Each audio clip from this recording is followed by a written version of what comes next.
What's up guys, Josh here. Today I'm going to talk about what makes fast cars, or to be more politically correct, high performance cars, potentially safer than cars that you see on the road every day, at least in the United States and many other countries.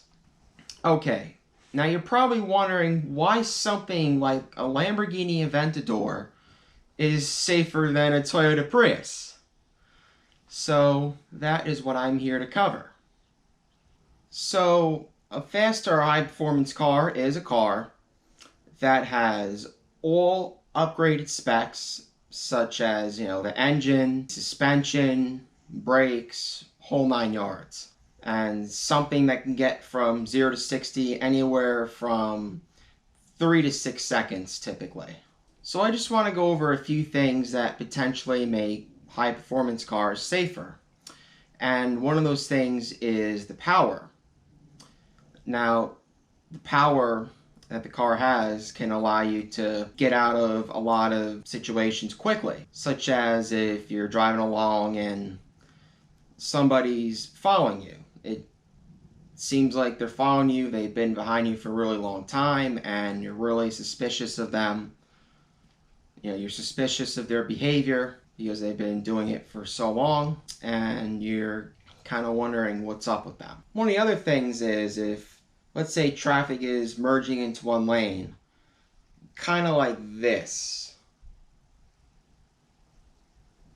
Probably not the best example, but you know what I mean.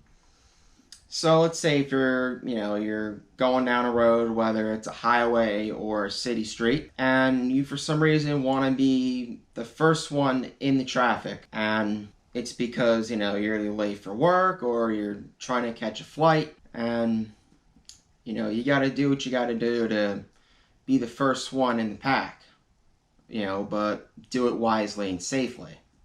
Don't get into an accident. Now, the upgraded brakes can allow you to avoid lots of hazards and impediments.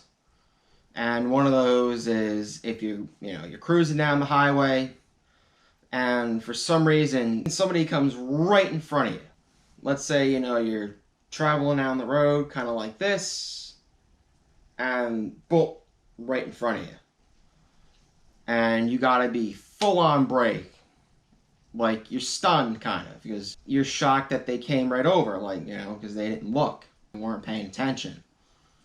But either way, you gotta do what you gotta do. You gotta be full on brake, because there's really no other way of, avoiding hitting that person.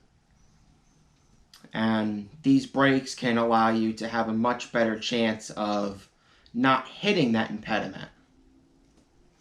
And that's a win-win. These brakes can help you avoid a bunch of hazardous material in the road that shouldn't be in the road, such as, box, tire shreds, or I don't know, a deer, dog, baby, cat, whatever.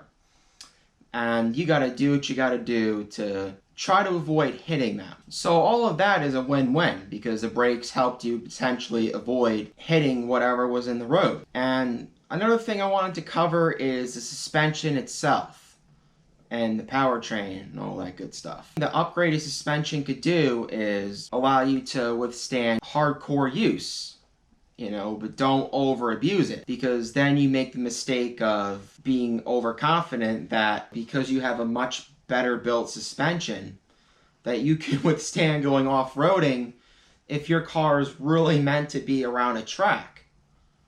So you got to be careful with that. Keep the off-road suspension for off-road use, and keep performance suspension for typical performance use. I could talk about suspension in a whole nother video.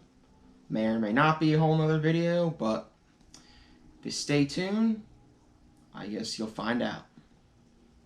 So overall, if you look at the statistics of a lot of these high performance cars and normal cars that you see on the road every day, you're going to see that the high performance cars get better readings and ratings, because of the fact that, they're able to do these things in a much shorter amount of time, like the 0 to 60, the stopping distance, the handling.